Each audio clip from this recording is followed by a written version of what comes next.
72년 모은 돈 때문에 내 아들이 나를 죽이려 했어요. 72년 평생 모은 28억. 그 돈 때문에 제 친아들이 저를 죽이려 했습니다. 매일 밥에 약을 타서 치매 환자로 만들려 했죠. 하지만 그들은 몰랐습니다. 제가 3개월 동안 모든 걸 녹음하고 있었다는 걸요. 요양원 눈밭에 버려진 그날. 저는 주머니 속 녹음기를 꽉 쥐고 웃었습니다. 6년 후 출소한 아들 앞에서 저는 그 녹음기를 꺼냈습니다. 법정에서 무릎 꿇고 울던 놈의 목소리가 다시 울려 퍼졌습니다. 28억이야, 28억. 그리고 저는 말했습니다. 이제 이건 내가 가져. 내가 어떤 짓을 했는지 절대 잊지 말라고. 용서는 했지만 잊지는 않을 겁니다. 이제 그 이야기를 처음부터 들려드리겠습니다. 이 기막힌 사연이 궁금하시다면 구독, 좋아요 부탁드립니다. 그리고 어디서 듣고 계신지 댓글로 남겨주시면 저에게는 세상 무엇보다 큰 응원이 됩니다. 자, 그럼 72세 박정숙 어르신의 이야기 지금 시작합니다. 엄마, 여기서 기다려. 아들의 목소리가 칼날처럼 차갑게 귓가를 스쳤습니다. 쾅! 차 문이 닫히는 소리가 한겨울 공기를 갈랐습니다. 검은색 그랜저가 미끄러지듯 요양병원 주차장을 빠져나갔습니다. 뒷유리에 비친 제 모습이 점점 작아지더니 사라졌습니다. 매서운 1월 바람이 제 뺨을 후려치며 지나갑니다. 귀가 얼얼하게 시렸습니다. 손에 쥔 건 낡은 비닐봉투 하나. 구멍난 양말 2켤레와 낡은 약봉투가 전부였습니다. 주머니 속 녹음기를 꽉 쥐자 플라스틱 감촉이 차가웠습니다. 하지만 저는 웃고 있었습니다. 입꼬리가 저절로 올라갔습니다. 아들 내외는 모릅니다. 이 순간을 제가 손꼽아 기다렸다는 걸 말입니다. 72년을 살았습니다. 새벽 4시면 시장 생선가게 경매장에 나가 상자를 날랐습니다. 비린내 진동하는 좁은 통로를 오가며 발이 시려도 참았습니다. 얼음 녹은 물에 운동화가 푹 젖어도 참았습니다. 장화살 돈이 아까워서 그냥 신고 다녔습니다. 손가락이 굽고 허리가 휘도록 일해서 28억을 모았습니다. 첫 번째 아파트는 현금 4억 5천. 새벽 경매에서 번 돈을 10년 모아 샀습니다. 통장을 3개로 쪼개서 이자를 굴렸습니다. 한 푼도 함부로 쓰지 않았습니다. 두 번째는 세입자 보증금 관리하며 또 10년. 전세금 올려받을 때마다 차액을 모아뒀습니다. 장부에 일일이 적어가며 관리했습니다. 세 번째는 아들 결혼 전에 혼자 살 집으로 장만했습니다. 그런 제가 지금 요양병원 앞 눈밭에 버려진 겁니다. 하지만 당황하지 않았습니다. 오히려 이 순간을 손꼽아 기다렸으니까요. 5분이 지나고 10분이 지났지만 차는 돌아오지 않았습니다. 하얀 입김이 허공에 흩어졌습니다. 발가락이 시려서 감각이 없어졌습니다. 병원 경비가 공봉을 들고 제게 다가왔습니다. 파란색 점퍼에 털모자를 눌러 쓴 50대 남자였습니다. 눈썹에 서리가 하얗게 내려앉아 있었습니다. 어르신, 보호자분은 어디 가셨어요? 이러다 얼어 죽으시겠어요. 체온이 떨어지면 위험합니다. 저는 천천히 고개를 숙이고 눈물을 짜내기 시작했습니다. 눈시울을 붉히고 입술을 떨었습니다. 우리 아들이요. 화장실 간다고 했는데 금방 온대요.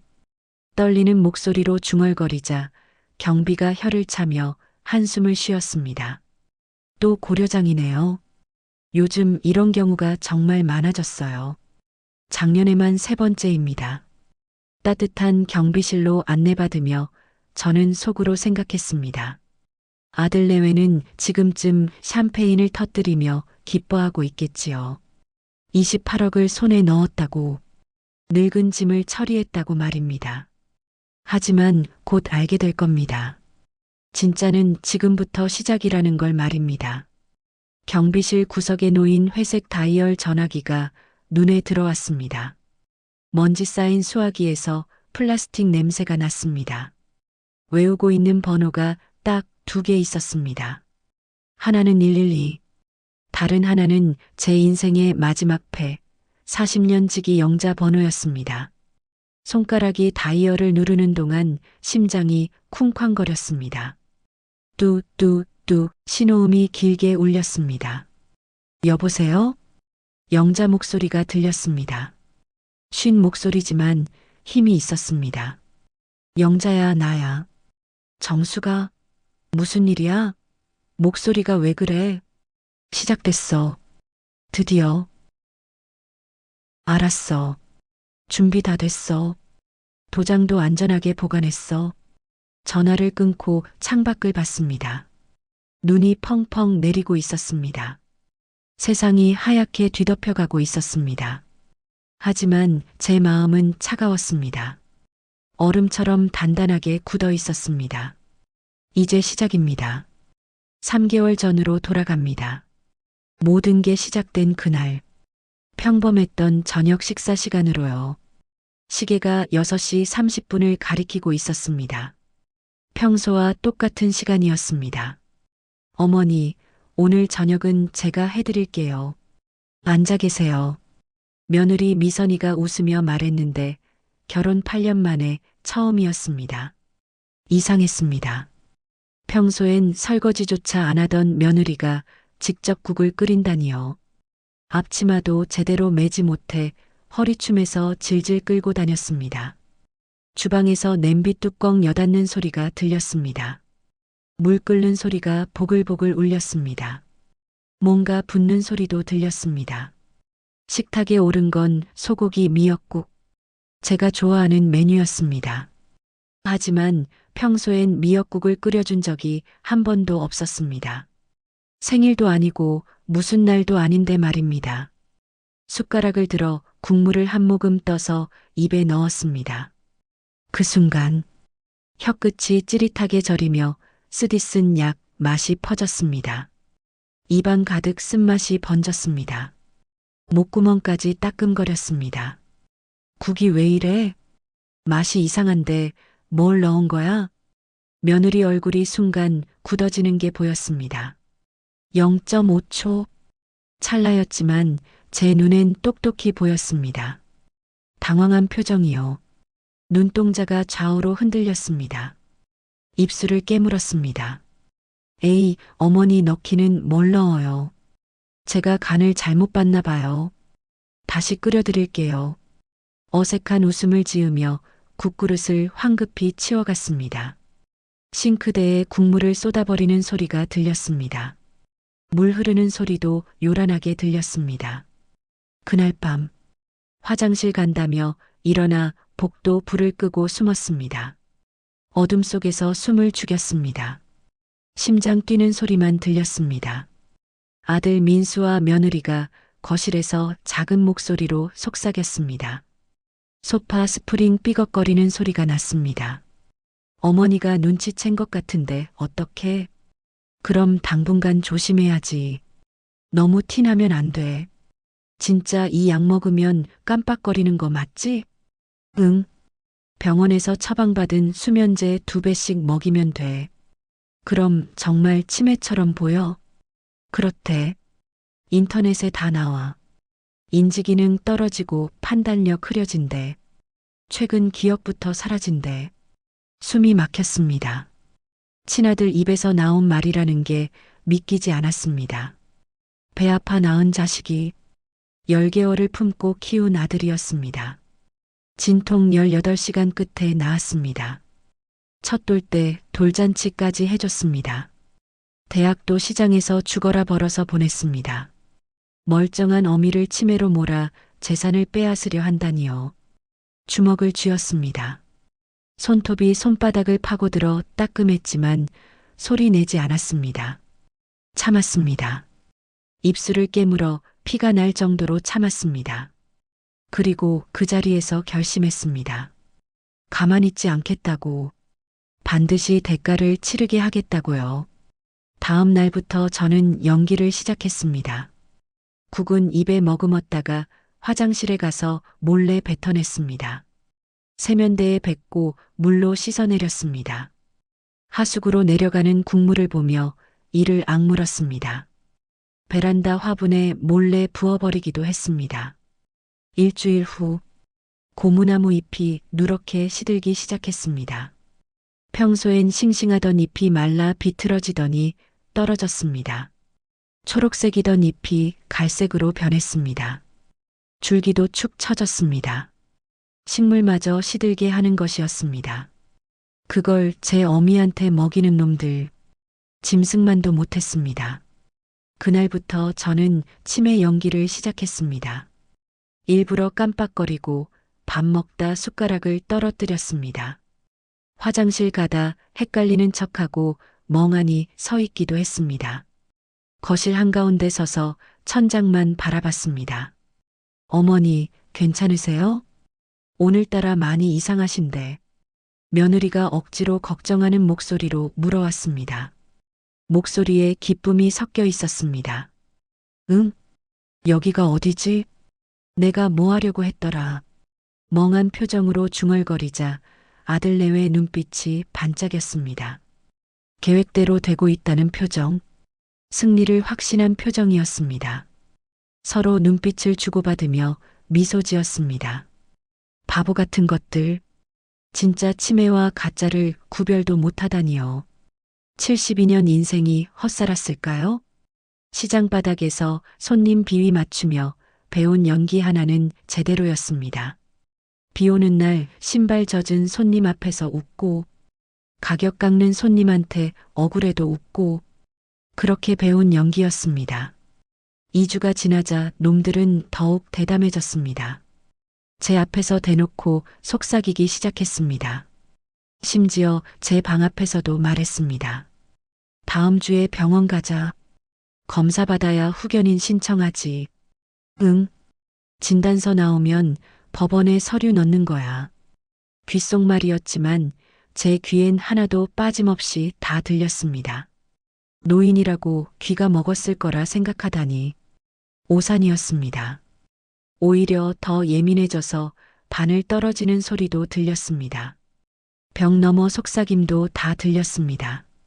그날 밤 시장 전파상을 찾아가 초소형 녹음기를 샀습니다.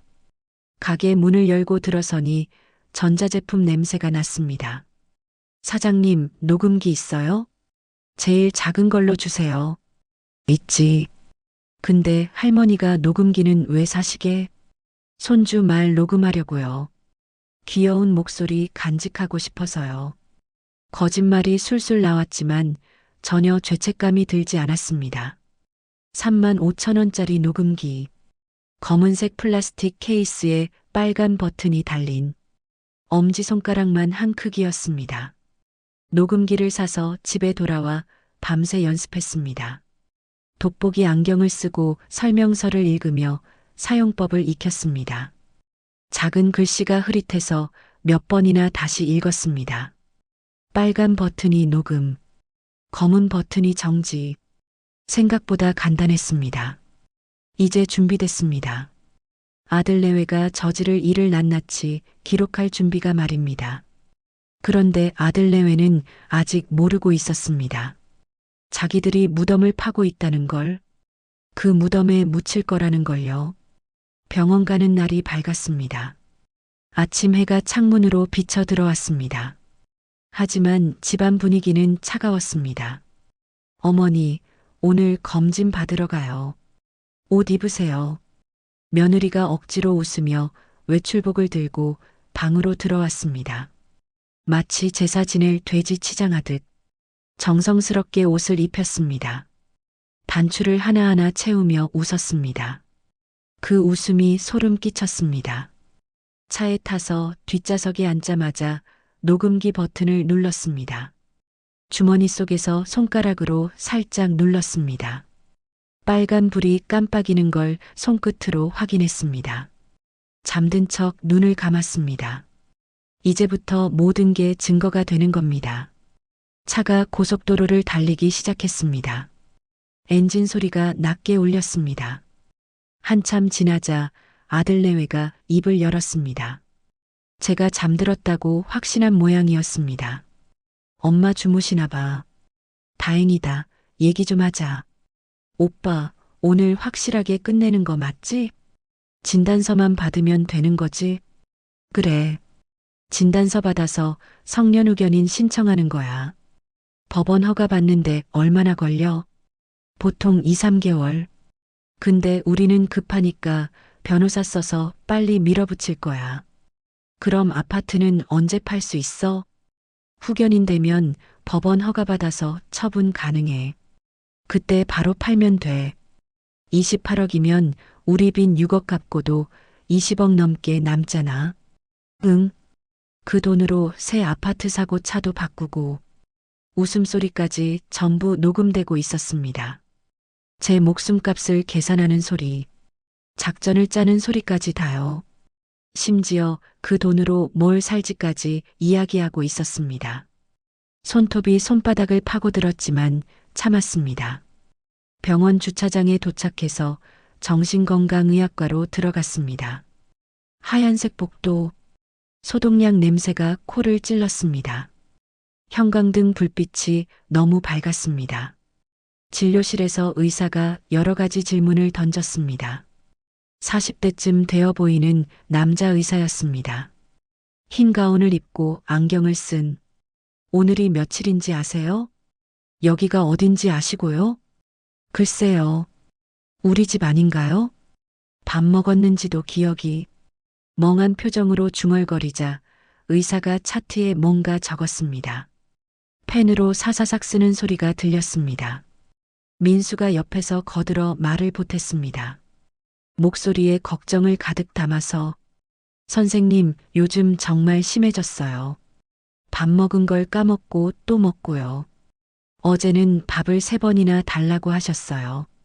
가스불 켜놓고 외출하기도 해서 정말 위험했습니다. 며칠 전에는 집에 불날 뻔했어요. 며느리도 거짓말을 보태며 걱정스러운 표정을 지었습니다. 눈물까지 글썽였습니다. 밤에 집 나가시려고 해서 문 잠그고 자요. 이러다 큰일 날 것 같아서 너무 걱정입니다.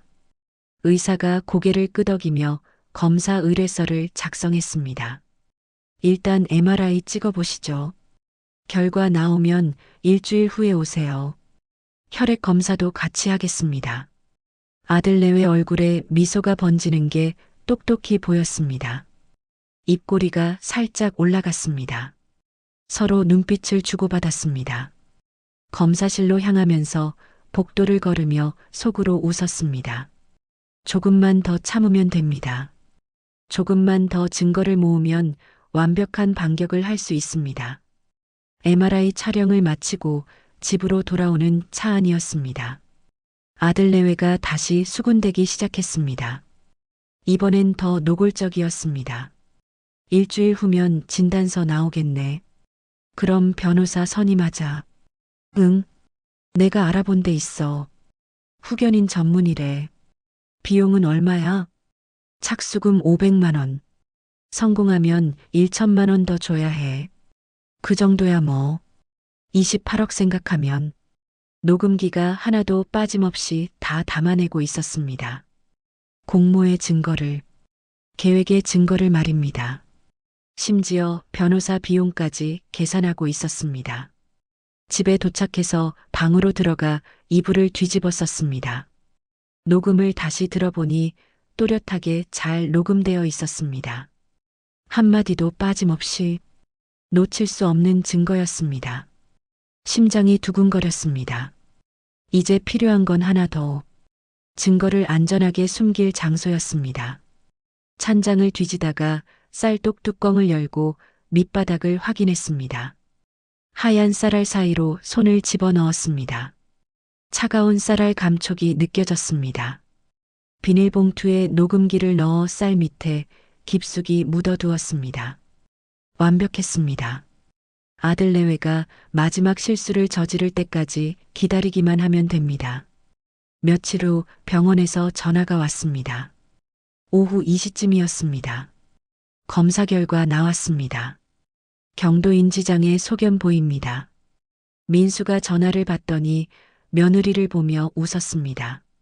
환하게 웃었습니다. 됐어. 진단서 나왔대. 변호사한테 연락하자. 진짜? 드디어. 오빠 정말 기대된다. 이제 며칠만 참으면 돼. 손뼉을 치며 기뻐하는 모습을 보며 저는 웃었습니다. 소파에 멍하니 앉아 있었지만 속으론 차갑게 웃었습니다. 하지만 아직 끝이 아닙니다. 진짜 싸움은 지금부터니까요. 주머니 속 두 번째 녹음기를 만지작거렸습니다. 앞으로를 위해 새로 준비한 녹음기. 마지막 증거용이었습니다. 영자한테 전화를 걸어 마지막 부탁을 해야겠습니다. 도장을 숨겨달라고. 그리고 때가 되면 경찰에 신고해달라고요. 밤이 되자 민수가 또 속삭이기 시작했습니다. 며느리와 주방에서 이야기하고 있었습니다. 진단서 나왔으니까 이제 도장만 있으면 돼. 도장 어디 있는지 찾았어? 아니, 엄마가 어디 숨겼는지 모르겠어. 내일 찾아봐야겠어. 녹음기가 다시 돌아가기 시작했습니다. 그날 밤은 잠이 오지 않아 천장만 멍하니 바라봤습니다. 천장에 작은 얼룩 무늬를 세며 밤을 샜습니다. 하지만 괜찮았습니다. 곧 끝날 테니까. 제가 원하는 방식으로 끝날 테니까요. 며칠 후 민수가 변호사를 집으로 데려왔습니다. 40대쯤 되어 보이는 정장 입은 남자였습니다. 검은색 양복에 금태 안경을 낀. 명함을 건넸는데 법무법인 성공 김철수 변호사라고 적혀 있었습니다. 어머님, 안녕하세요. 김 변호사라고 합니다. 공손하게 인사하지만 눈빛은 차갑습니다. 사무적이고 냉정한 눈빛이었습니다. 돈만 보이는 눈빛이었습니다. 거실 탁자에 서류를 펼쳐놓기 시작했습니다. 서류 뭉치가 두툼했습니다. 서류 넘기는 소리가 바스락거렸습니다. 성년후견인 신청 서류입니다. 여기 서명만 해주시면 돼요. 법원에 제출하면 23개월 후에 허가 나옵니다. 민수가 제 옆에 바짝 붙어 앉았습니다. 어깨가 닿을 정도로 숨소리까지 들렸습니다. 엄마, 이거 엄마 건강 위해서 필요한 거야.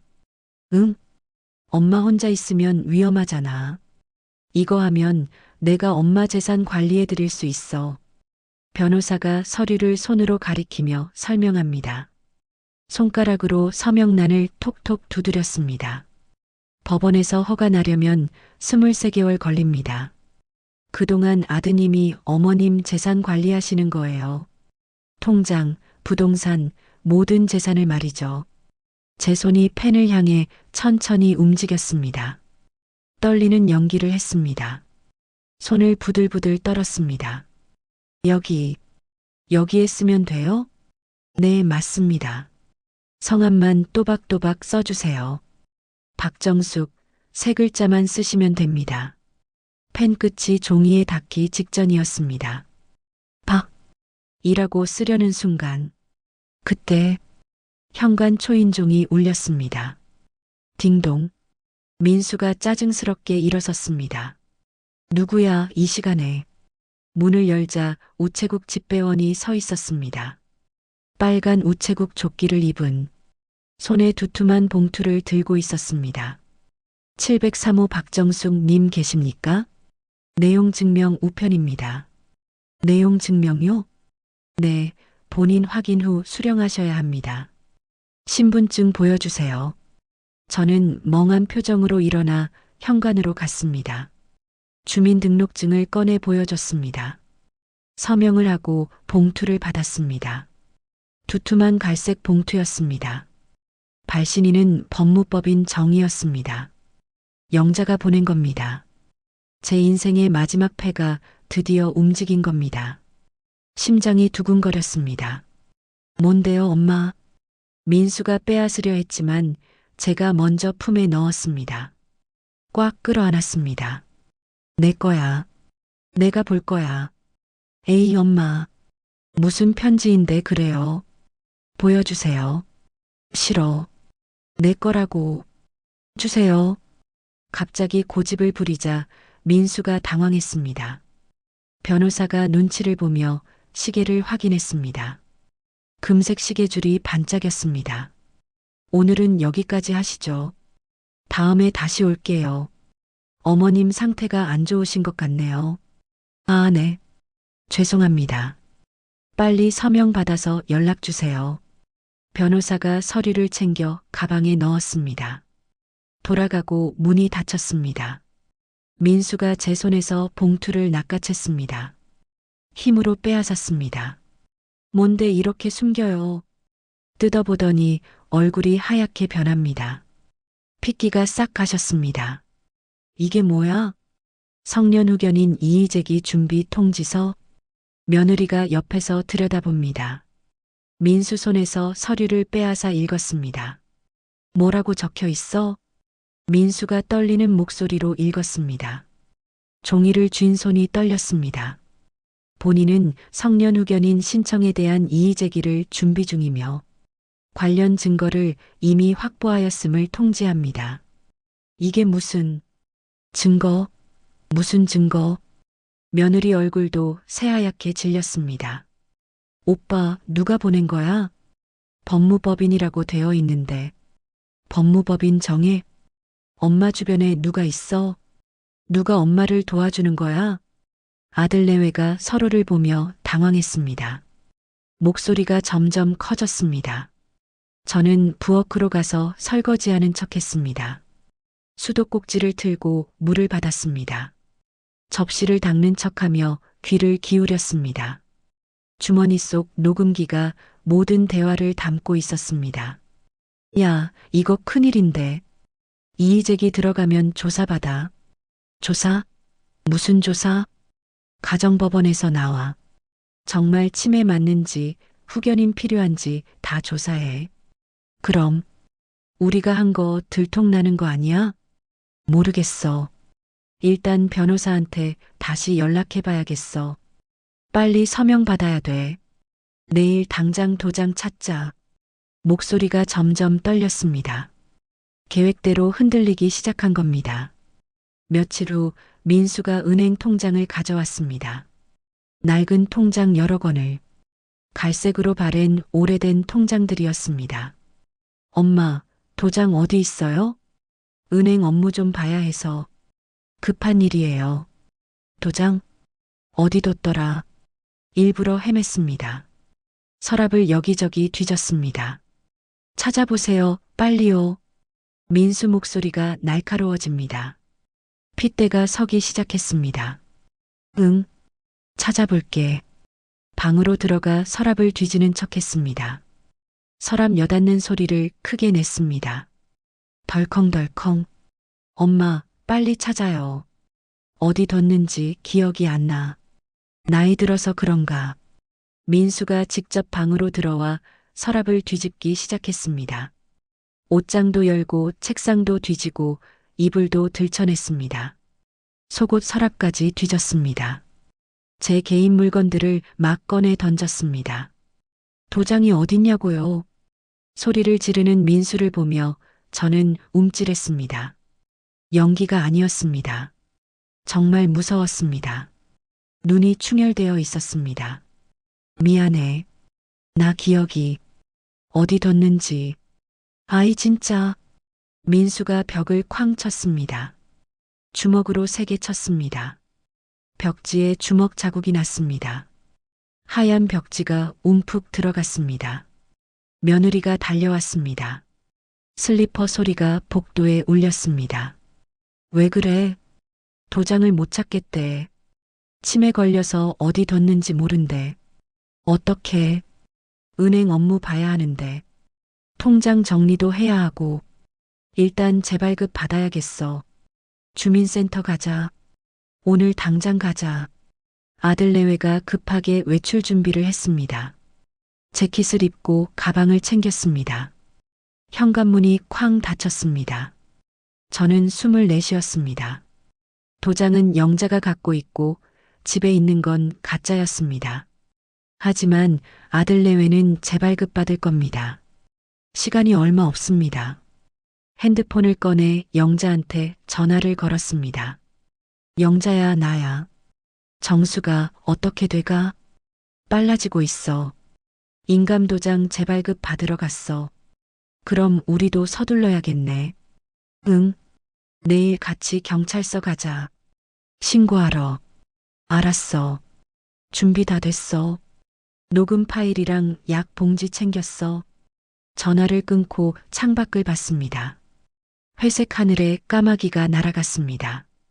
까악 울며 내일이면 끝이 시작됩니다. 하지만 그날 저녁 예상치 못한 일이 벌어졌습니다. 민수가 동네 사람들을 집으로 불렀습니다.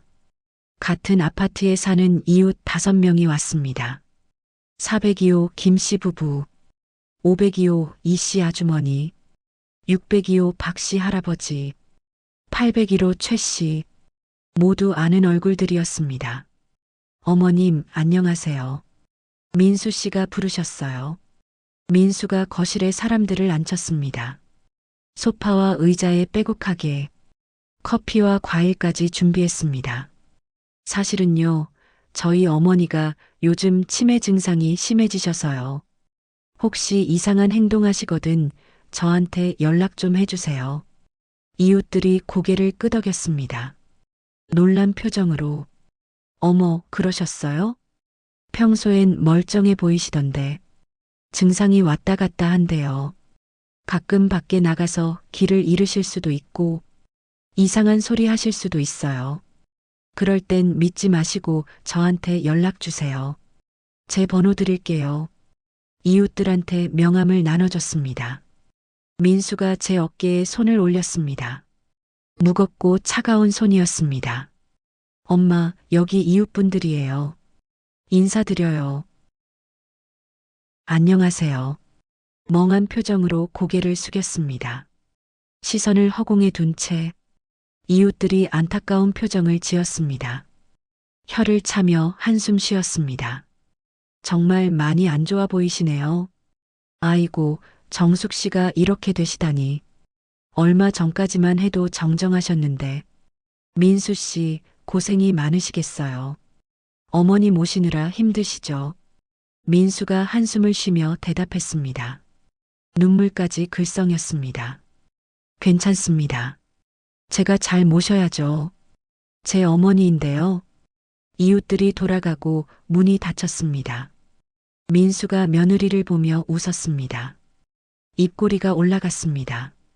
승리한 표정이었습니다. 이제 엄마가 뭘 해도 다들 치매 때문이라고 생각할 거야.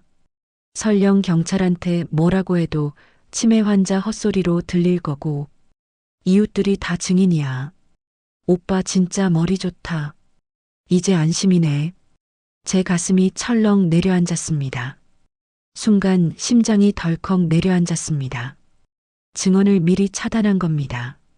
제가 나중에 뭐라고 해도 이웃들은 믿지 않을 겁니다. 치매 환자가 헛소리한다고 생각할 테니까요. 내 증거들이 무용지물이 되면 어떡하지? 그날 밤 잠을 이룰 수 없었습니다. 천장에 작은 얼룩을 세며 밤을 샜습니다. 하나, 둘, 셋. 민수가 생각보다 치밀합니다. 내일 경찰서에 가서 신고해도 믿어줄까요? 불안이 밀려왔습니다. 하지만 포기할 수 없었습니다. 녹음 파일이 있습니다. 증거가 있습니다. 이웃들 말보다 증거가 더 강할 겁니다. 그렇게 믿으며 눈을 감았습니다. 다음 날 아침 일찍 영자네 집으로 갔습니다. 505 초인종을 눌렀습니다. 딩동. 정수가 얼굴이 왜 그래? 못 잤어? 영자가 문을 열자마자 물었습니다. 걱정스러운 눈빛으로 저를 봤습니다. 응. 어젯밤에 민수가 이웃들 불러서 영자한테 어젯밤 일을 다 얘기했습니다. 거실 소파에 앉아 따뜻한 보리차를 마시며 손에 쥔 찻잔이 따뜻했습니다. 영자가 제 손을 꽉 잡았습니다. 거칠지만 따뜻한 손이었습니다. 괜찮아. 우리한테 녹음 파일 있잖아. 그래도 이웃들이 다 치매 환자로 봤어. 만약 경찰이 안 믿으면 정수가 사람들 말은 증언일 뿐이야. 하지만 우리 녹음은 증거야. 증거가 증언을 이겨. 그리고 약 성분 검사하면 다 나와. 영자 말이 맞았습니다. 마음을 가다듬고 경찰서로 향했습니다. 영자가 운전하는 낡은 소나타를 타고 엔진 소리가 덜컹거렸습니다. 경찰서 민원실에서 신고서를 작성했습니다. 형광등 불빛 아래 파란색 볼펜으로 손이 떨려서 글씨가 삐뚤빼뚤했습니다. 존속살인 미수로 신고하고 싶습니다. 경찰관이 놀란 표정으로 저를 봤습니다. 30대쯤 되어 보이는 남자 경찰이었습니다. 존속살인 미수요? 무슨 일이신지 자세히 말씀해 주세요. 어르신, 천천히 말씀하셔도 됩니다. 녹음 파일을 들려주고 약 봉지를 제출했습니다. 투명 비닐봉지에 든 하얀 가루, 국에서 건진 것이었습니다. 경찰관이 녹음을 듣더니 표정이 굳어졌습니다. 펜을 쥔 손이 멈췄습니다. 28억이야, 28억. 우리 빈 6억 갚고도 20억 넘게 남아. 다음 주에 병원 가자. 정밀 검사 받아야 진단서 나오지. 일주일 후면 진단서 나오겠네. 그럼 바로 진행하자. 민수와 며느리 목소리가 또렷하게 들렸습니다. 웃음소리까지 생생했습니다. 이건 확실히 문제가 있네요. 일단 조사 들어가겠습니다. 혹시 약 성분 검사도 가능한가요? 이게 정말 수면제인지 확인하고 싶어요. 네, 국과수에 의뢰하겠습니다. 며칠 걸릴 겁니다. 그동안 제가 집에 있어도 괜찮을까요? 일단 피해자 보호 조치부터 하겠습니다. 피의자에게 접근금지 임시조치를 신청하겠습니다. 신고를 마치고 나오는데 다리가 후들거렸습니다. 영자가 제 팔을 잡아줬습니다. 힘을 주며 붙들어줬습니다. 잘했어, 정수가. 이제 시작이야. 근데 조사 결과 나오기 전에 민수가 뭔가 하면 어떡해? 그래서 우리가 더 조심해야 돼. 영자 집에 며칠 있어. 집으로 돌아오는 길에 핸드폰이 울렸습니다. 민수였습니다. 화면에 아들이라고 떴습니다. 엄마, 어디 가셨어요? 아침에 안 계시던데. 산책했어. 산책? 혼자요? 이웃들한테 말했잖아요. 혼자 나가지 말라고. 위험하다고. 미안해. 어디세요? 제가 데리러 갈게요. 아니야. 곧 들어갈게. 전화를 끊고 영자를 받습니다. 빨리 들어가야겠다. 의심받으면 안 돼. 그래. 조심해서 가. 연락해. 위험하면 바로 전화해. 집에 도착하니 민수가 현관 앞에 서 있었습니다. 팔짱을 낀 채 얼굴이 굳어 있었습니다. 엄마, 어디 갔다 오셨어요? 그냥 좀 걸었어. 혼자 나가시면 안 된다고 했잖아요. 몇 번을 말해요. 민수가 제 손목을 세게 잡았습니다. 뼈가 으스러질 것 같았습니다. 손목이 비틀렸습니다. 아파. 정신 좀 차리세요. 요즘 왜 이래요? 손목에 빨간 자국이 생겼습니다. 손가락 모양 그대로 5개의 붉은 자국이 선명했습니다. 방으로 들어가 문을 닫았습니다. 손목을 문지르며 눈물이 났습니다. 핸드폰으로 손목 사진을 찍어뒀습니다. 여러 장, 각도를 바꿔가며 이것도 증거가 될 테니까요. 며칠이 지났습니다. 집 안 분위기가 점점 험악해졌습니다. 민수는 제 행동 하나하나를 감시했습니다. 화장실 가는 것까지. 엄마, 어디 가세요? 화장실. 오래 계시지 마세요. 급한 일 있어요. 화장실에서도 마음 편히 있을 수 없었습니다. 문 두드리는 소리가 계속 들렸습니다. 똑똑똑. 전화도 감시했습니다. 누구한테 전화하세요? 영자한테. 무슨 얘기하셨어요? 그냥 안부. 핸드폰을 빼앗아 통화 기록을 확인했습니다. 화면을 손가락으로 쓸어내리며 영자 할머니한테 너무 자주 전화하시네요? 하루에 3번이나? 친구잖아. 요즘 엄마 상태가 안 좋으니까 전화 자제하세요. 쓸데없는 얘기하지 마시고. 숨이 막혔습니다. 감옥에 갇힌 것 같았습니다. 일주일 후 경찰서에서 연락이 왔습니다. 오전 10시쯤이었습니다. 박정숙 씨 약 성분 검사 결과 나왔습니다. 어떻게 나왔나요? 수면제 성분이 검출됐습니다. 일반 처방량의 3배입니다. 그럼, 네, 충분히 위험한 수준입니다. 장기 복용하면 의식 저하, 인지 장애 유발 가능합니다. 조사 본격적으로 들어갑니다. 내일 아드님을 소환할 예정입니다. 전화를 끊고 안도의 한숨을 쉬었습니다. 드디어 시작됩니다. 하지만 기쁨도 잠시. 민수가 방문을 벌컥 열었습니다.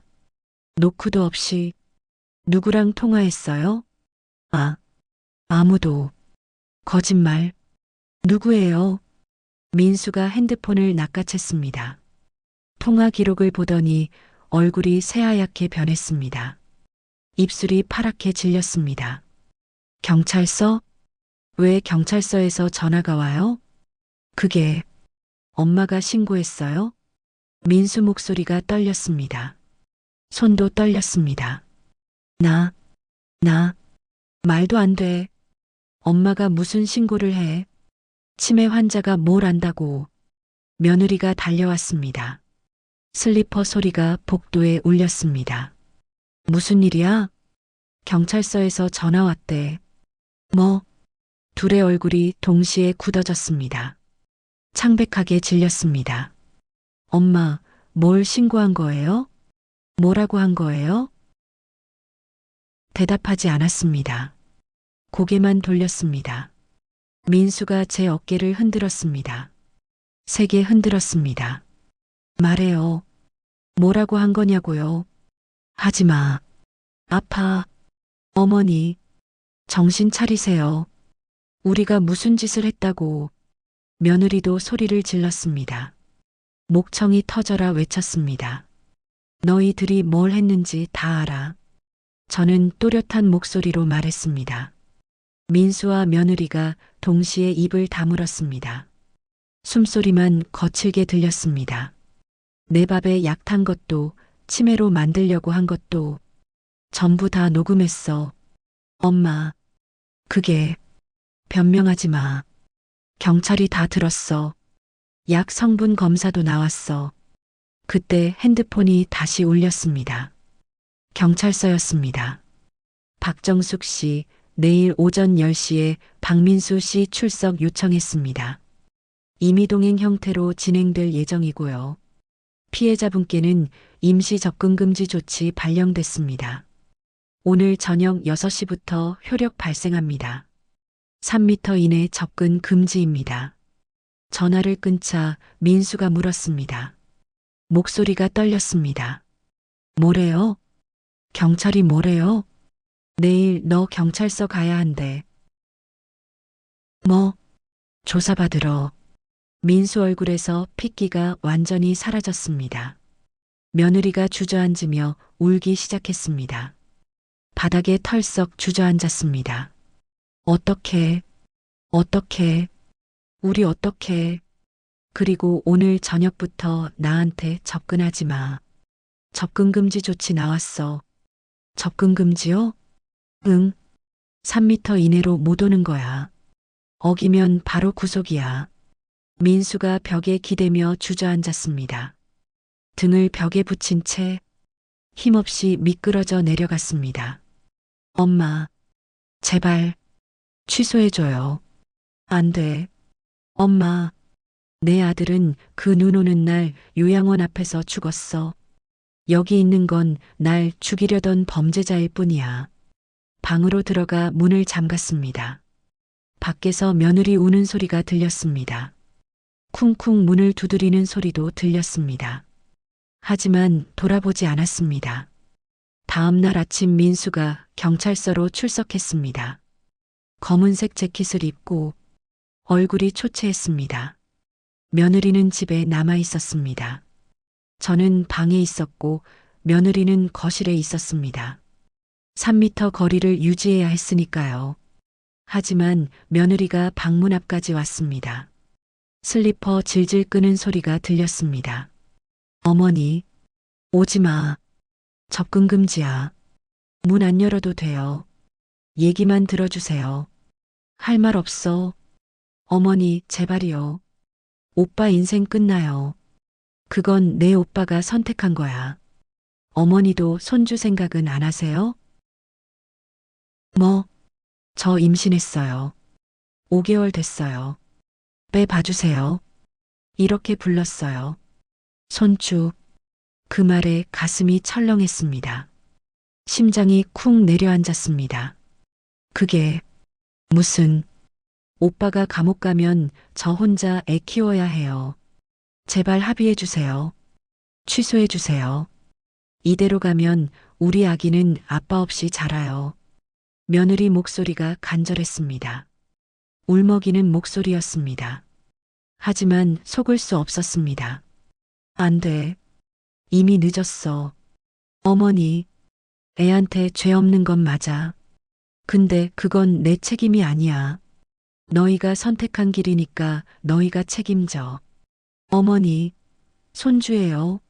어머니 친손주라고요. 며느리가 문을 쾅쾅 쳤습니다. 나무 문이 덜컹거렸습니다.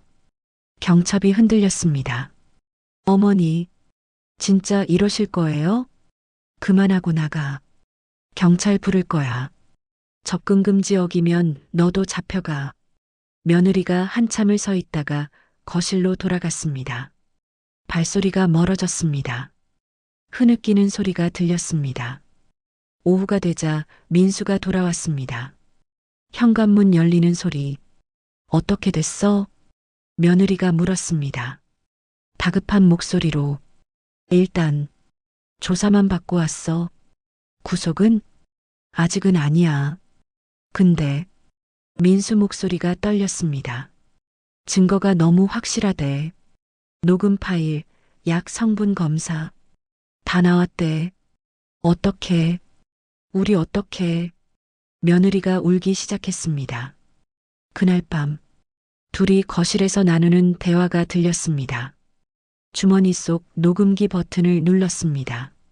마지막 증거를 모으기 위해. 야, 우리 진짜 끝난 거 아니야? 모르겠어. 변호사 선임해야 할 것 같아. 돈은 어떡하고. 우리 통장에 남은 거 얼마 없잖아. 600만 원밖에 없어. 그리고 또 문제가 있어. 뭔데? 작년에 엄마 명의로 대출받은 거 있잖아. 응, 그거 왜? 그게 3억이야. 뭐? 3억? 그렇게 많이? 제 귀가 번쩍 뛰었습니다. 3억 대출? 제가 모르는 빚이 또 있다니. 은행에서 연체 통지 왔어. 3개월째 안 갚았대. 어떻게? 그럼 엄마 신용불량 되는 거 아니야? 이미 됐을걸. 근데 지금 그게 문제가 아니잖아. 재판 가면 이것도 드러날 텐데. 명의도용으로 또 고소당하는 거 아니야? 둘의 한숨소리가 들렸습니다. 녹음기가 모든 걸 담고 있었습니다. 다음 날 아침 은행에서 전화가 왔습니다. 박정숙 씨 대출 연체건으로 연락드렸습니다. 3개월째 미납이시라 법적 조치 들어갑니다. 제가 대출받은 적 없는데요. 명의는 고객님으로 되어 있습니다. 언제 받은 건가요? 작년 11월입니다. 작년 11월. 제가 치매 연기를 시작하기 직전이었습니다. 그건 제가 받은 게 아닙니다. 명의도용입니다. 명의도용이시면 경찰 신고하셔야 합니다. 네, 알겠습니다. 전화를 끊고 경찰서에 연락했습니다. 추가 피해 사실이 확인됐습니다. 3억 원 대출 명의도용입니다. 알겠습니다. 추가 조사하겠습니다. 며칠 후 영자네 집에 피신해 있을 때였습니다. 며느리한테서 문자가 쏟아졌습니다. 핸드폰이 계속 울렸습니다. 진동이 멈추지 않았습니다. 어머니, 제발이요. 용서해 주세요. 합의해 주세요. 돈은 갚을게요. 평생 빌게요. 손주만 생각해 주세요. 저희가 잘못했어요. 무릎 꿇고 빌게요. 한 번만 기회 주세요. 모두 읽고 차단했습니다. 일주일 후 검찰에서 연락이 왔습니다. 박민수 씨 구속영장 청구했습니다. 혐의가 명확하고 증거인멸 우려가 있어서요. 구속이요? 네. 빠르면 내일 영장실질 심사 있습니다. 전화를 끊고 멍하니 앉아 있었습니다.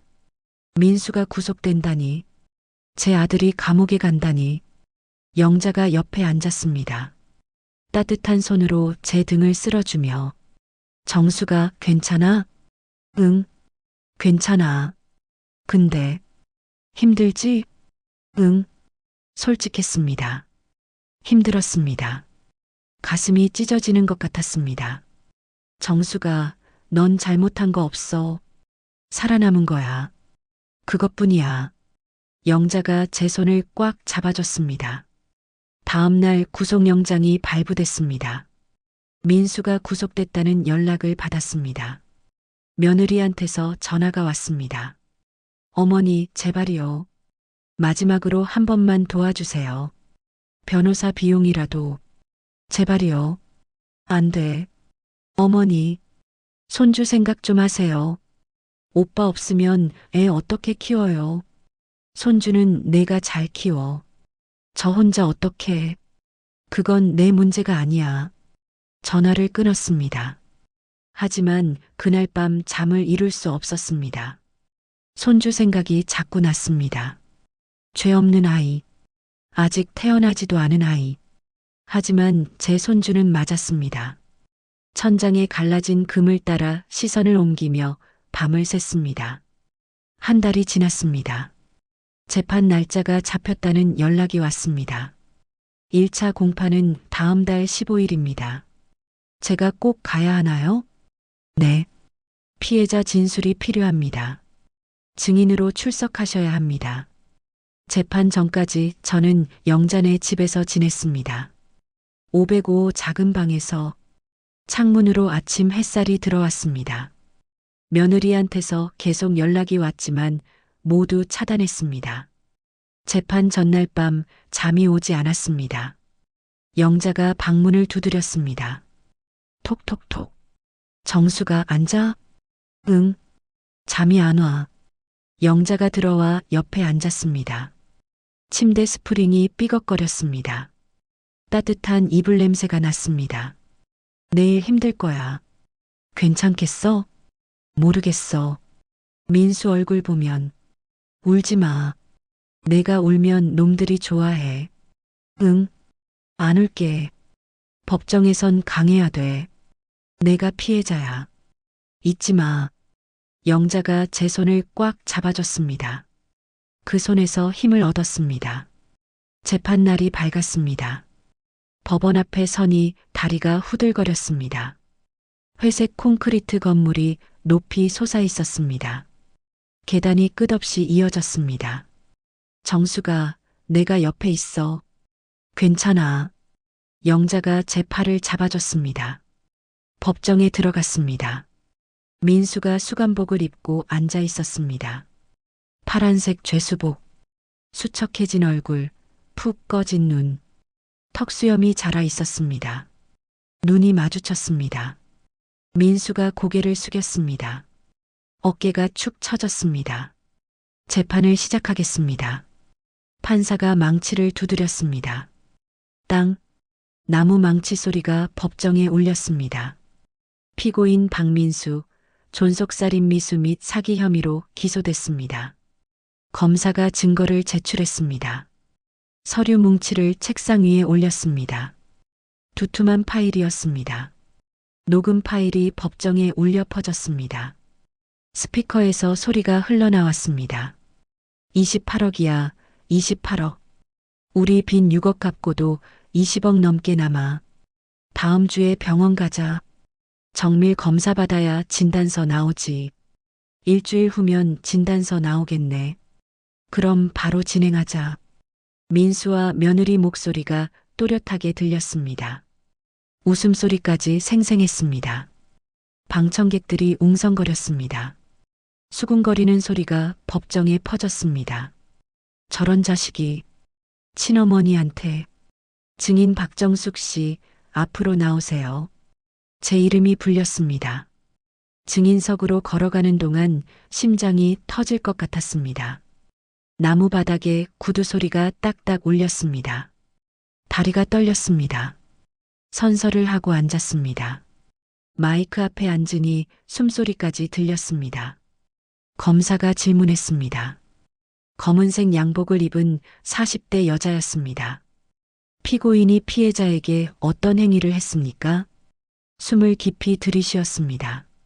제 밥에 약을 탔습니다. 어떤 약입니까? 수면제입니다. 처방량보다 3배 많이요. 왜 그랬다고 생각하십니까? 저를 치매 환자로 만들어서 목이 메었습니다. 재산을 빼앗으려고요. 법정이 조용해졌습니다. 숨소리만 들렸습니다. 계속하세요. 3개월 동안 매일 먹였습니다. 저는 죽는 줄 알았습니다. 고무나무도 죽었어요. 그 약 때문에 눈물이 흘렀습니다. 참으려 했지만 참을 수 없었습니다. 판사가 휴지를 건넸습니다. 하얀 각티슈를. 피고인에게 하고 싶은 말이 있습니까? 민수를 봤습니다. 고개를 숙이고 우는 아들을 봤습니다. 어깨가 들썩이고 있었습니다. 손으로 얼굴을 가리고 있었습니다. 너는 내 아들이었다. 72년을 살면서 가장 사랑한 사람이었다. 하지만 너는 나를 죽이려 했다. 이제 너는 내 아들이 아니다. 증인석에서 내려왔습니다. 다리가 풀려 비틀거렸지만 영자가 잡아줬습니다. 재판은 계속됐습니다. 변호사가 선처를 호소했습니다. 회색 양복을 입은 50대 남자였습니다. 피고인은 깊이 반성하고 있습니다. 빚 때문에 어쩔 수 없었습니다. 부인이 임신 중입니다. 태어날 아이를 생각해 주십시오. 하지만 판사는 단호했습니다. 안경 너머 눈빛이 차갑게 빛났습니다. 존속에 대한 범죄는 중하게 다뤄야 합니다. 피고인 박민수, 징역 8년을 선고합니다. 땅, 땅, 땅. 망치 소리가 울렸습니다. 8년. 민수가 8년 동안 감옥에 갑니다. 법정을 나왔습니다. 복도에서 며느리를 마주쳤습니다. 배가 불러 있었습니다. 임신 7개월쯤 되어 보였습니다. 검은색 원피스를 입고 배를 두 손으로 감싸고 있었습니다. 어머니, 며느리가 다가왔습니다. 제발 합의해 주세요. 항소하려고요. 형량 줄이려고요. 도와주세요. 저는 고개를 저었습니다. 안 돼. 어머니, 제발요. 애 아빠가 감옥에 가면 아이가 어떻게 자라요? 그건 너희들이 선택한 길이야. 돌아섰습니다. 며느리 우는 소리가 뒤에서 들렸습니다. 무릎 꿇고 우는 소리도 들렸습니다. 하지만 돌아보지 않았습니다. 법원을 나와 햇살을 봤습니다. 따뜻했습니다. 5월의 햇살이 얼굴을 감쌌습니다. 영자가 제 손을 잡았습니다. 잘했어, 정수가. 응, 잘한 거 맞지? 당연하지.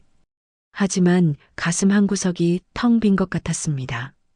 이긴 것 같지만 잃은 것도 많았습니다. 일주일 후 법원에서 판결문이 나왔습니다. 가압류가 해제됐다는 통지를 받았습니다. 해제 결정문을 받은 그날 부동산에 연락했습니다. 집 팔려고 하는데요.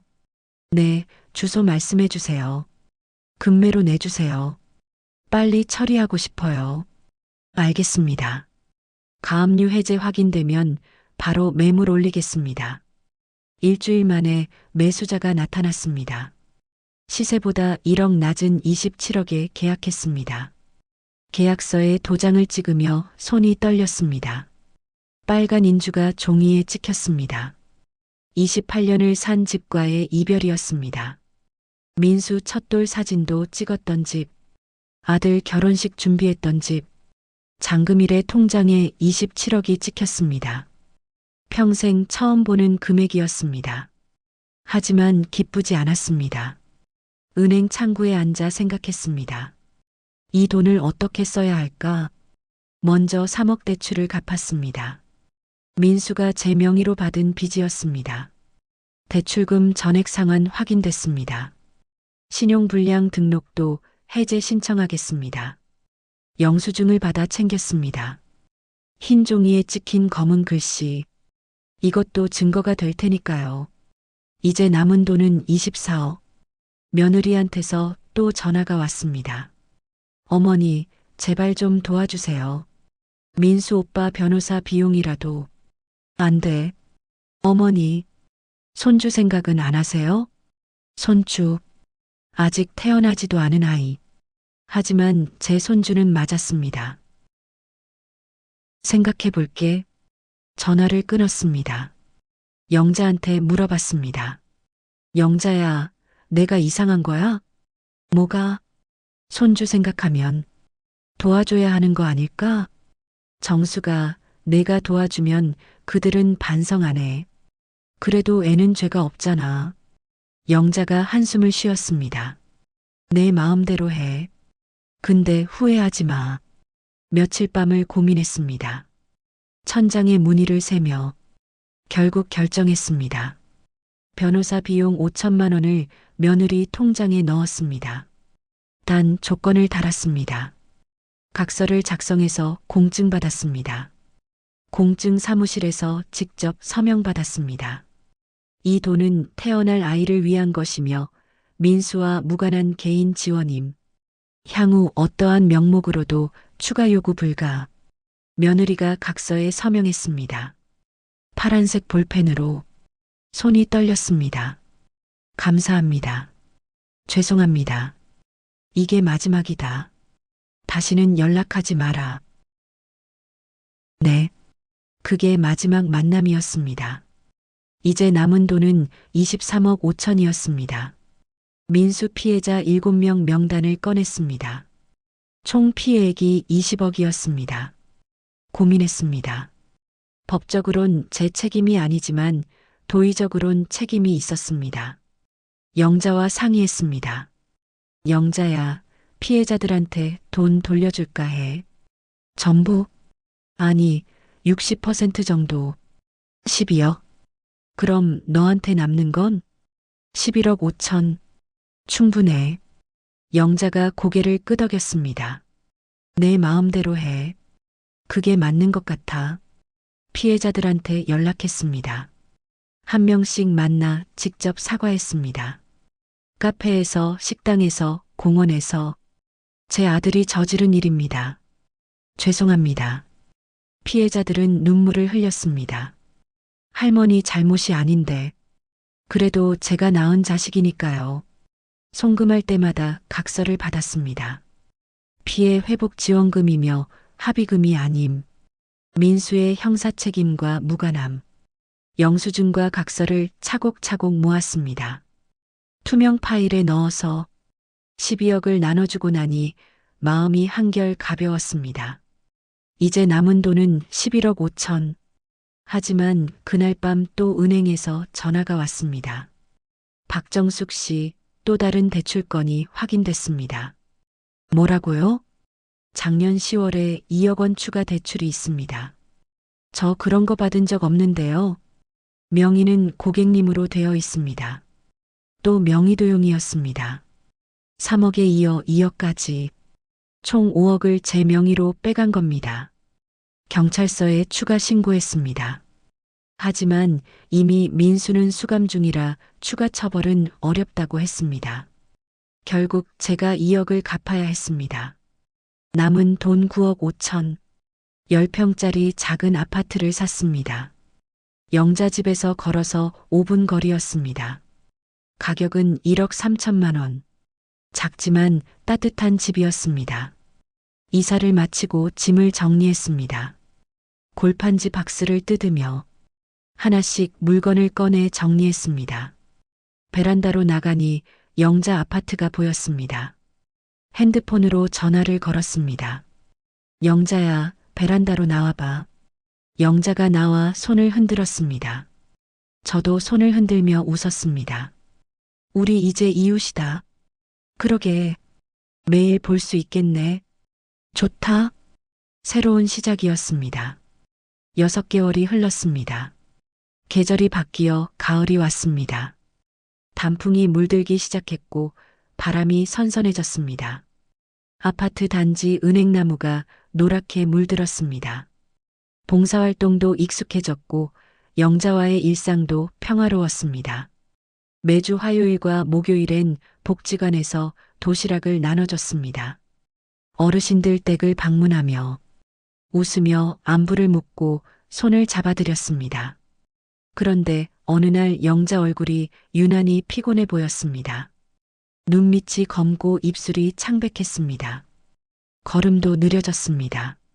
영자야, 괜찮아? 안색이 안 좋은데. 응? 그냥 좀 피곤해서 그래. 요즘 잠 못 자? 아니, 잘 자는데. 왜 그런지 모르겠어.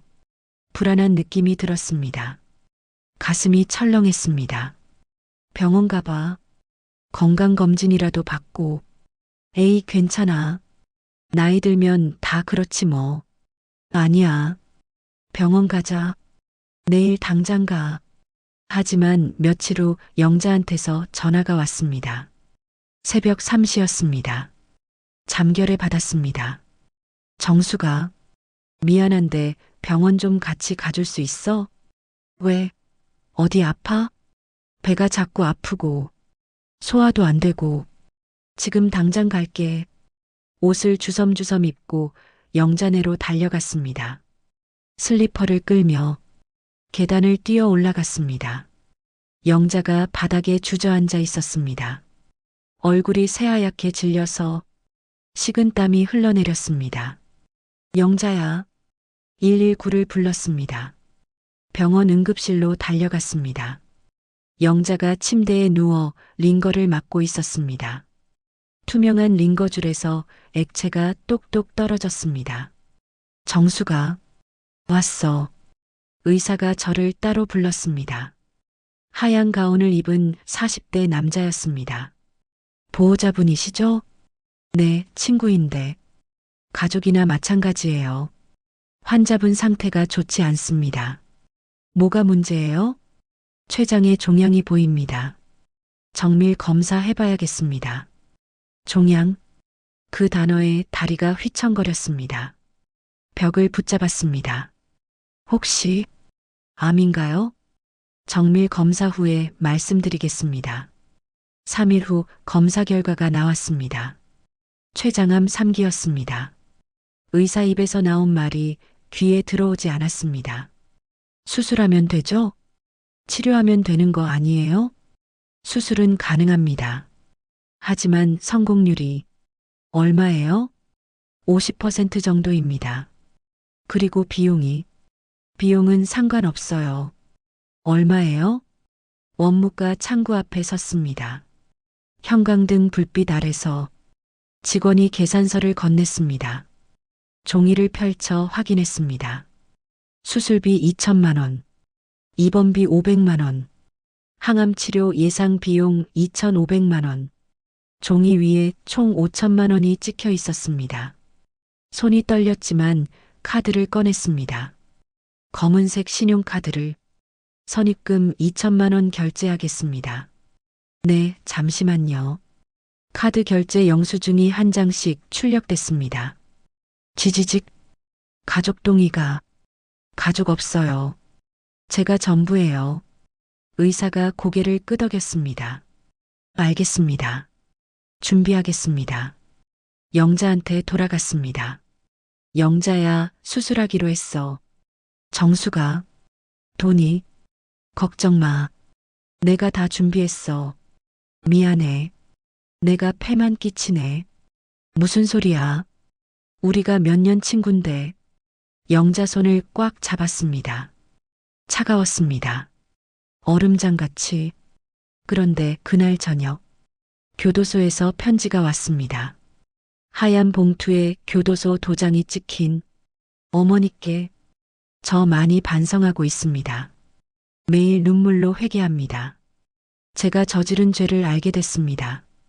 용서받을 자격이 없지만 그래도 어머니께서 건강하시길 빕니다. 편지를 읽고 구겨버렸습니다. 휴지통에 던졌습니다. 지금은 영자가 더 중요했습니다. 일주일 후 수술날이 잡혔습니다. 수술 전날 밤 영자와 이야기를 나눴습니다. 병실 침대에 나란히 앉아서 창밖으로 달이 떠 있었습니다. 정수가 나 혹시 못 깨어나면 그런 소리 하지 마. 들어봐. 만약에 그러면 내 집은 내가 가져. 유언장 써놨어. 서랍에 있어. 영자야. 눈물이 났습니다. 울지 마. 나 꼭 살아날 거야. 응. 꼭 살아야 돼. 둘이 손을 꽉 잡고 밤을 샜습니다. 수술날 아침이 밝았습니다. 영자가 수술복을 입고 침대에 누웠습니다. 하얀 수술복. 앙상한 몸이 더 작아 보였습니다. 정수가 무서워. 괜찮아. 금방 끝날 거야. 나 깨어나면 맛있는 거 먹으러 가자. 응. 갈비 먹으러 가자. 영자, 내가 제일 좋아하는 거. 수술실 문이 열렸습니다. 초록색 불빛이 켜졌습니다. 환자분, 들어가시죠. 침대가 안으로 들어갔습니다. 빨간 불이 켜졌습니다. 수술 중 8시간이 지났습니다. 복도 의자에 앉아 천장만 바라봤습니다. 시계만 쳐다봤습니다. 초침이 천천히 움직였습니다. 기도를 했습니다. 간절하게 기도했습니다. 드디어 수술실 문이 열렸습니다. 의사가 마스크를 벗으며 나왔습니다. 표정이 어둡습니다. 수술은 성공했습니다만.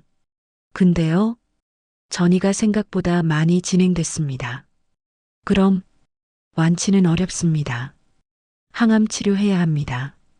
항암 치료하면 얼마나 살 수 있어요? 1년에서 2년. 개인차가 있습니다. 다리가 풀렸습니다. 벽에 기대어 주저앉았습니다. 차가운 벽의 감촉이 느껴졌습니다. 회복실에서 영자가 깨어났습니다. 정수가, 영자야, 수술 잘 됐어. 정말 다행이다. 응, 이제 괜찮을 거야. 거짓말이었습니다. 하지만 영자한테는 아직 말할 수 없었습니다. 일주일 후 영자가 퇴원했습니다. 제 집으로 데려와 함께 지냈습니다. 좁은 10평 아파트에서. 정수가 패 끼쳐서 미안해. 무슨 소리야? 당연한 거지. 매일 아침 약을 챙겨주고 밥을 해줬습니다. 영자는 점점 야위어 갔습니다. 볼이 쑥 들어가고 팔이 가늘어졌습니다. 손목이 뼈만 앙상하게 남았습니다. 한 달 후 항암 치료가 시작됐습니다. 영자야, 오늘 병원 가는 날이야. 응, 알아. 병원 치료실에 들어갔습니다. 간호사가 링거줄을 꽂았습니다. 하얀 간호복을 입은 30대 여자였습니다.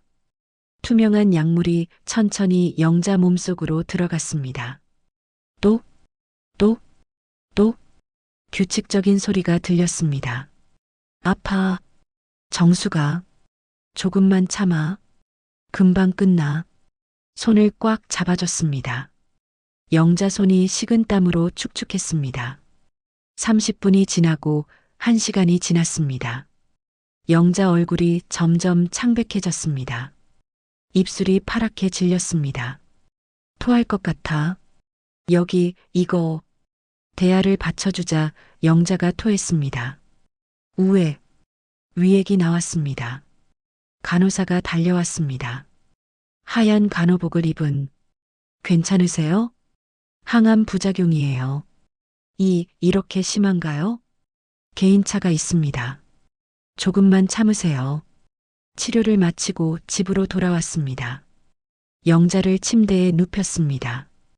이불을 덮어주고 물을 떠다 줬습니다. 그날 저녁 며느리한테서 문자가 왔습니다. 어머니, 아이 태어났어요. 이름은 박지훈이에요. 손주 사진 보내드릴게요. 사진이 한 장 왔습니다. 빨갛고 작은 아기. 주먹을 쥐고 자고 있었습니다. 손주였습니다.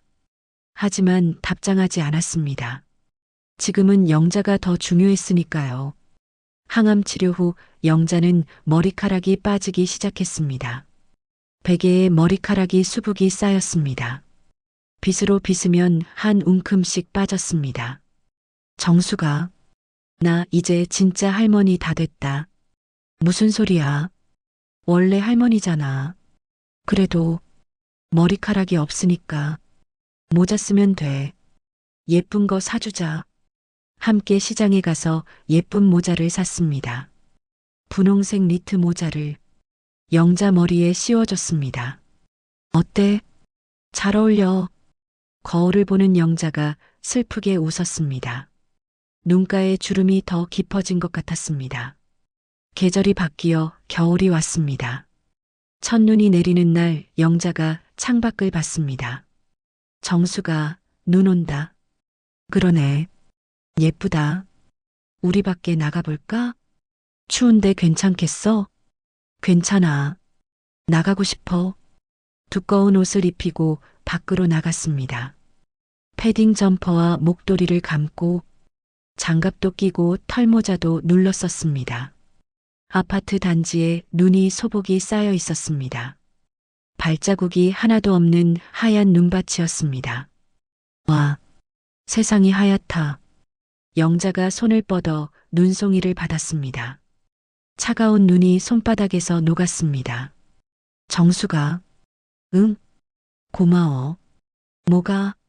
나 살려줘서, 곁에 있어줘서, 당연한 거야. 아니야. 당연한 게 아니야. 너 아니었으면 난 진작. 그런 소리 하지 마. 눈 속에서 한참을 서 있었습니다. 하얀 눈이 계속 내렸습니다. 집으로 돌아와 따뜻한 차를 마셨습니다. 꿀탄 유자차를. 김이 모락모락 올라왔습니다. 정수가, 응? 나, 얼마나 남았어? 뭐, 의사가 뭐래? 영자 눈빛이 또렷했습니다. 더는 속일 수 없었습니다. 1년에서 2년. 그렇구나. 영자가 조용히 고개를 끄덕였습니다. 찻잔을 두 손으로 감쌌습니다. 놀라지 않네. 짐작했어. 내 몸인데 모를 리가 있나. 영자야. 괜찮아.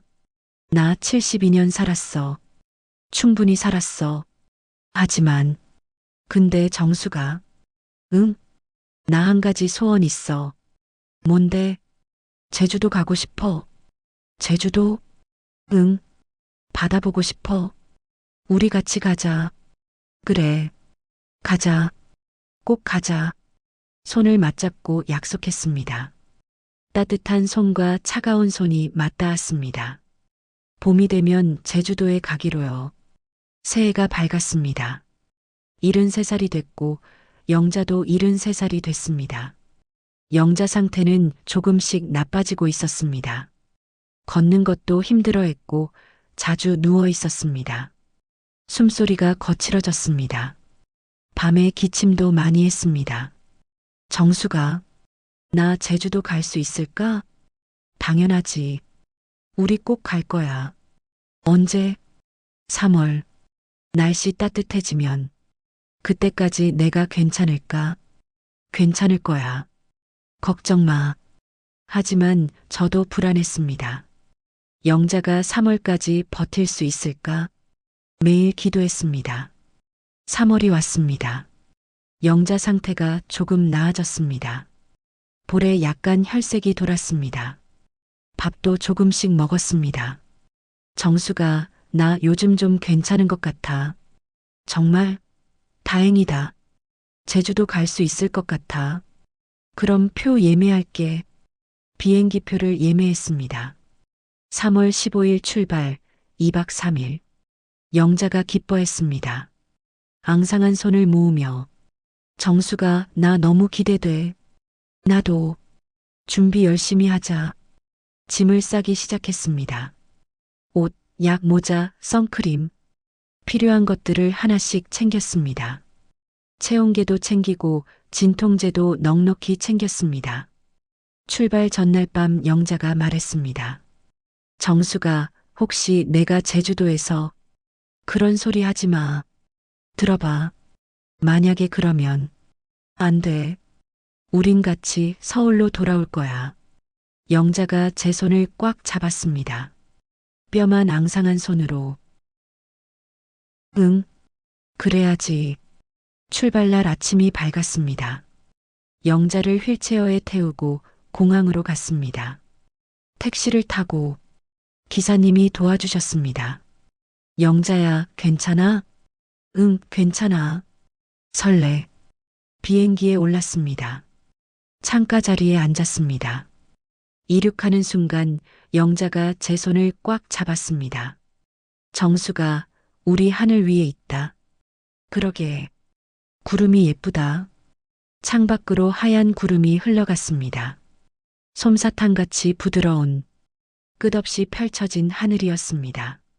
1시간 후 제주공항에 도착했습니다. 렌터카 대신 택시를 불렀습니다. 영자 상태를 생각해서였습니다. 펜션에 도착했습니다. 바다가 눈앞에 펼쳐져 있었습니다. 푸른 바다가 끝없이 이어졌습니다. 파도 소리가 들렸습니다. 와, 정말 예쁘다. 영자가 감탄했습니다. 영자야, 베란다로 나가볼래? 응. 휠체어를 밀어 베란다로 나갔습니다. 파도 소리가 들렸습니다. 철썩, 철썩. 바닷바람이 불어왔습니다. 정수가, 난 행복해. 나도 행복해. 손을 맞잡고 바다를 봤습니다. 저녁에는 펜션에서 식사를 했습니다. 회와 전복죽을 시켜 먹었습니다. 맛있다. 영자가 조금씩 먹었습니다. 숟가락을 천천히 들며 많이 먹어. 기운 차려야지. 응, 먹을게. 하지만 몇 숟가락 먹지 못했습니다. 정수가 미안해. 입맛이 없어. 괜찮아. 천천히 먹으면 돼. 그날 밤 영자가 많이 힘들어했습니다. 침대에서 몸을 뒤척이며 식은땀이 흘렀습니다. 아파. 정수가 진통제 먹을까? 응. 약을 먹이고 등을 쓸어줬습니다. 한참 후에야 잠들었습니다. 다음 날 아침 영자 상태가 더 안 좋아졌습니다. 얼굴이 새하얗고 숨이 가빴습니다. 입술이 파래졌습니다. 정수가 나 병원 가야 할 것 같아. 지금 당장 가자. 119를 불렀습니다. 제주도 병원 응급실로 실려갔습니다. 응급차 사이렌이 울렸습니다. 삐뽀삐뽀.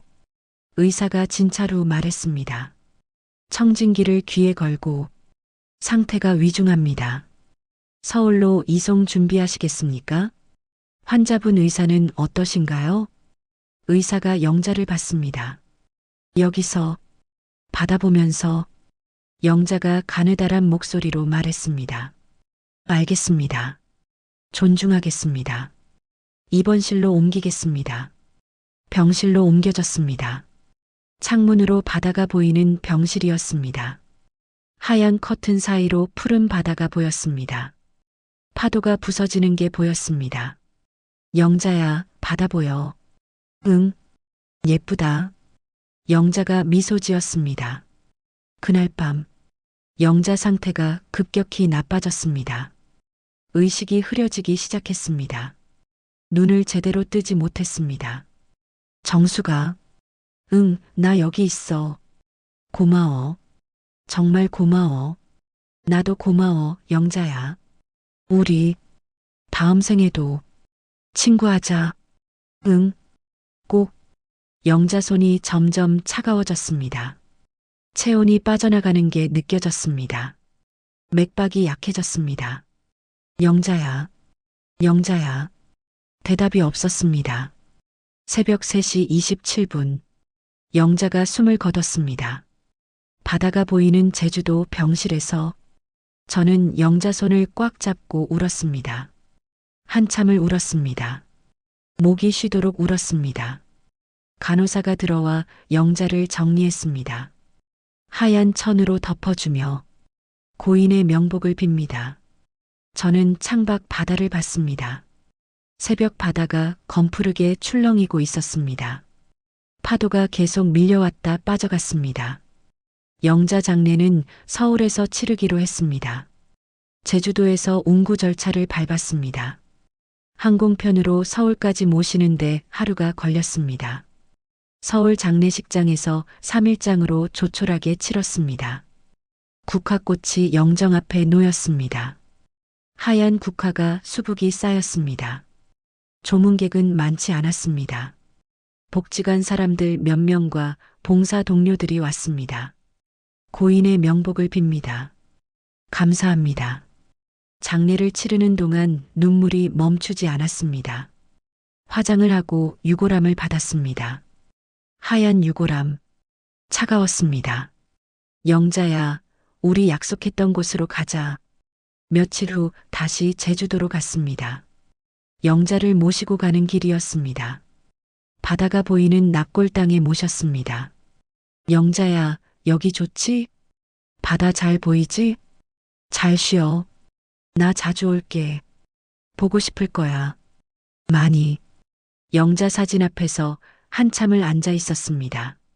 사진 속 영자가 웃고 있었습니다. 건강했을 때 찍은 사진이었습니다. 서울로 돌아왔습니다. 텅 빈 집이 너무 조용했습니다. 영자 없는 집이 낯설었습니다. 영자 물건들이 그대로 있었습니다. 며칠 동안 아무것도 하지 못했습니다. 그냥 누워서 천장만 봤습니다. 천장에 작은 얼룩을 세며 일주일 후 변호사한테서 연락이 왔습니다.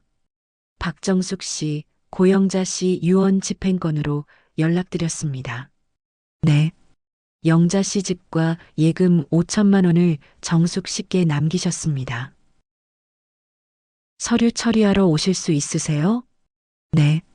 가겠습니다. 영자 집과 돈까지 받았습니다. 영자가 마지막까지 저를 챙겨준 겁니다. 영자 집에 갔습니다. 505호 문을 열고 들어섰습니다. 문을 열고 들어서니 영자 냄새가 났습니다. 비누 냄새와 보리차 냄새, 영자가 좋아하던 향이었습니다. 거실에 영자가 앉아 있을 것만 같았습니다. 영자야. 혼자 중얼거렸습니다. 대답은 없었습니다.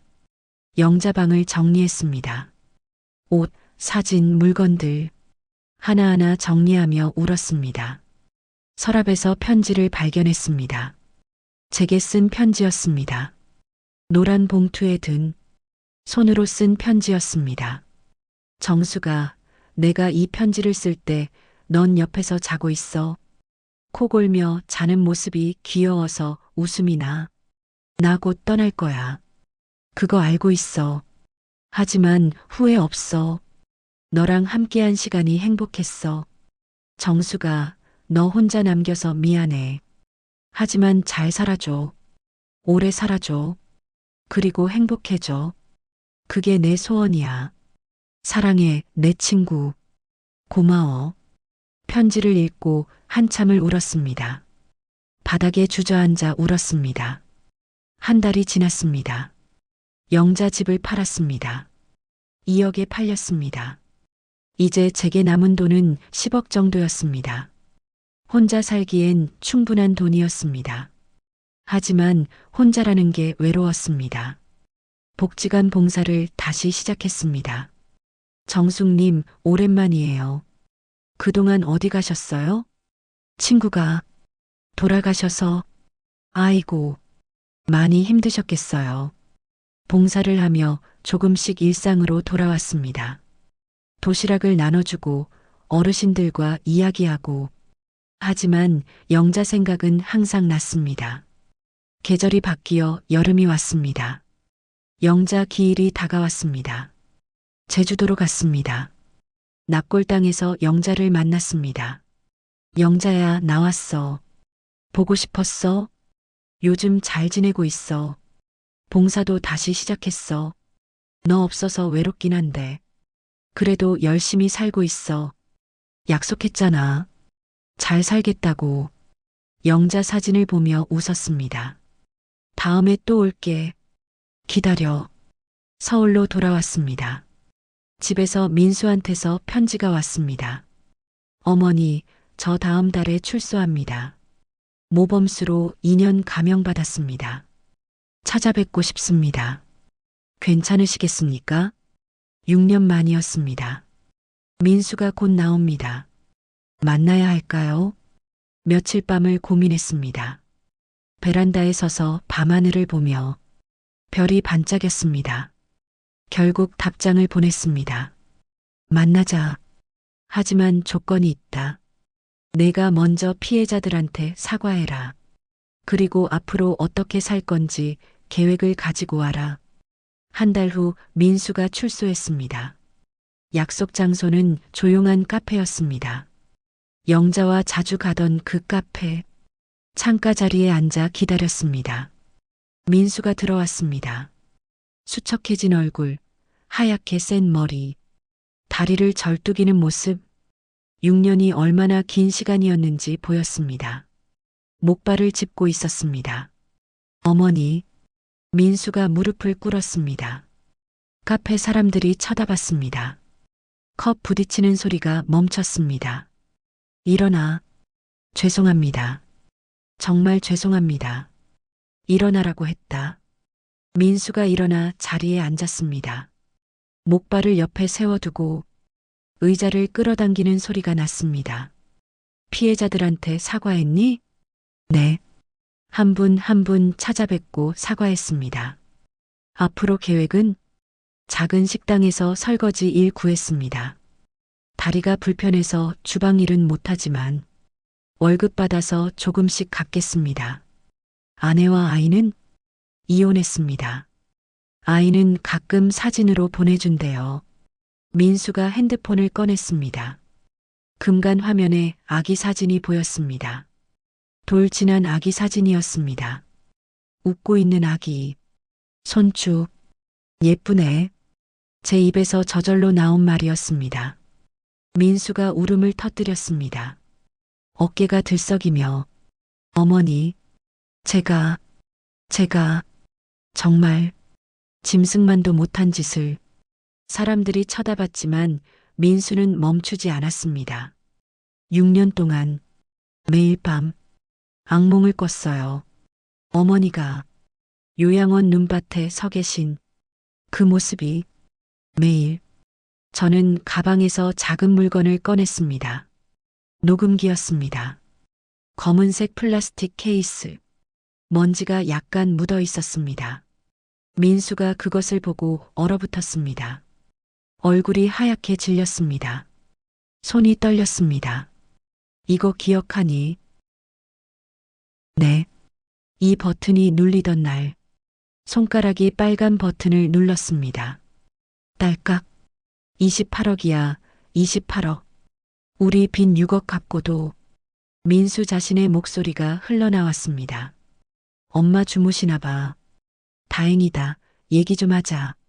진단서 나오면 법원에 서류 넣는 거야. 카페가 조용해졌습니다. 사람들이 쳐다봤습니다. 숨소리만 들렸습니다. 민수가 녹음기를 빼앗으려 했지만 제가 먼저 껐습니다. 이 목소리를 들을 때마다 내 심장이 얼마나 아팠는지 아니? 죄송합니다. 죄송합니다. 민수가 바닥에 무릎을 꿇었습니다. 카페 손님들이 모두 저희를 봤습니다. 숨죽이고 지켜보고 있었습니다. 일어나. 용서해 주실 때까지 안 일어나겠습니다. 민수야. 네. 어머니, 이 녹음기 가져. 네. 내가 가지고 있어. 내가 어떤 짓을 했는지 절대 잊지 말라고. 민수가 떨리는 손으로 녹음기를 받았습니다. 하지만 민수야, 내 어머니, 엄마는 너를 용서한다. 네. 민수가 고개를 들었습니다. 눈물 범벅이 된 얼굴로. 영자가 죽기 전에 나한테 그랬어. 정수가 미움은 너만 아프게 해. 놓아줘. 나도 이제 놓을 거야. 어머니. 하지만 이건 착각하지 마. 용서는 했지만 잊은 건 아니야. 내가 한 짓은 평생 기억할 거야. 그리고 너도 평생 기억해야 돼. 민수가 녹음기를 꽉 쥐고 울었습니다. 감사합니다. 감사합니다. 손주 사진 한 달에 한 번씩 보내줘. 네, 네. 꼭 보내드리겠습니다. 카페를 나왔습니다. 뒤돌아보니 민수가 아직도 무릎을 꿇고 있었습니다. 손에 녹음기를 꽉 쥐고 사람들이 민수를 쳐다보고 있었습니다. 집으로 돌아와 창밖을 봤습니다. 저녁 노을이 붉게 물들고 있었습니다. 73년을 살았습니다. 배신당하고 모든 걸 잃었습니다. 하지만 다시 일어섰습니다. 그리고 용서를 배웠습니다. 영자라는 친구를 얻었고 잃었습니다. 아들을 잃었고 어쩌면 언젠가 다시 만날 수도 있습니다. 인생은 참 복잡합니다. 하지만 그래도 살아갈 만합니다. 핸드폰을 꺼내 영자 사진을 봤습니다. 벚꽃 아래서 함께 찍은 사진. 영자야, 나 너 말대로 했어. 미움을 놓았어. 이제 좀 편해진 것 같아. 고마워, 내 친구. 눈물이 흘렀지만 웃었습니다. 다음 날 아침, 핸드폰에 민수한테서 사진이 왔습니다. 돌 지난 손주가 웃고 있는 사진. 어머니, 지훈이가 엄마 닮아서 눈이 예쁘답니다. 답장을 보냈습니다. 잘 컸네. 건강하게 키워라. 내일은 또 봉사 가는 날입니다. 새로운 하루가 시작됩니다. 73살의 새로운 하루가. 당신은 어떤가요?